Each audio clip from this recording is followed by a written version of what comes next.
Gail Kanan here from Fiction Atlas Press, bringing you another indie connection. Today I'm going to be telling you about some indie books that you might enjoy if you're a fan of Gita Terlice's Enchantée.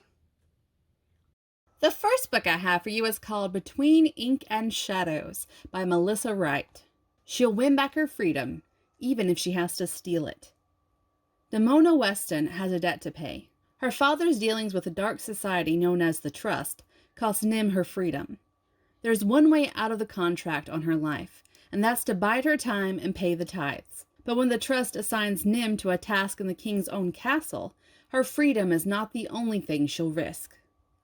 Warwick Spencer has a secret. As King Seneschal, he should be the last soul in Inara to risk association with dark magic. But long-hidden ties to the Trust are harder to shed than simply cutting the threads. When the Trust sends a thief to his rooms, Warwick thinks he's finally found a way to be rid of them for good, but Damona Weston is hiding secrets of her own.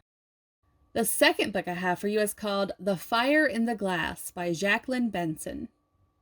London, 1914.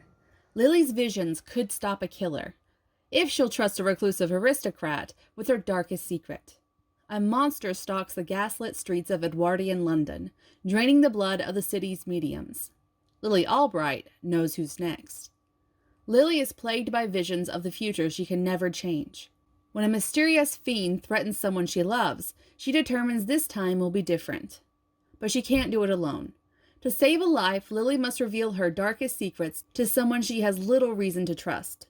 The reclusive Lord Strangford, a man haunted by his own unusual powers. From the glittering galleries of Bond Street to the rookeries of Southwark, Lily and Strangford plunge into a dark conspiracy that lies at the heart of England's rising eugenics movement. To thwart it, Lily must face a past rife with betrayal and embrace the power she has spent her entire life trying to escape.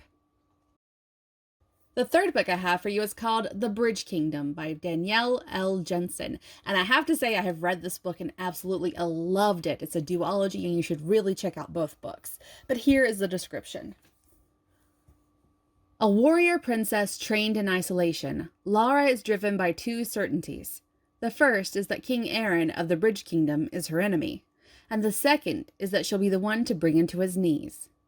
The only route through a storm-ravaged world, the Bridge Kingdom, enriches itself and deprives its rivals, including Lara's homeland. So when she's sent as a bride under the guise of peace, Lara is prepared to do whatever it takes to fracture its impenetrable defenses and the defenses of its king.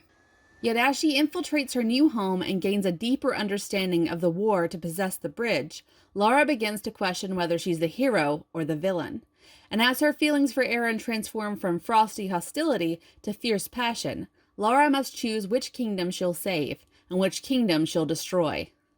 And the last book I have for you is called Daughter of No Worlds by Carissa Broadbent. A former slave fighting for justice, a reclusive warrior who no longer believes it exists, and a dark magic that will entangle their fates.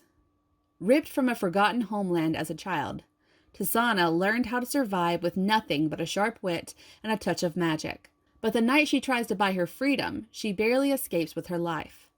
Desperate to save the best friend she left behind, Tisana journeys to the Orders, the most powerful organizations of magic wielders in the world.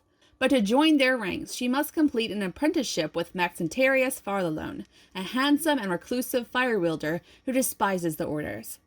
The Order's intentions are cryptic, and Tisana must prove herself under the threat of looming war.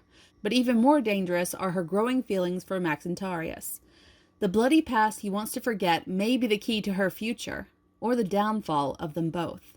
But Tisana will stop at nothing to save those she abandoned, even if it means gambling in the Order's deadly games, even if it means sacrificing her heart, even if it means wielding death itself.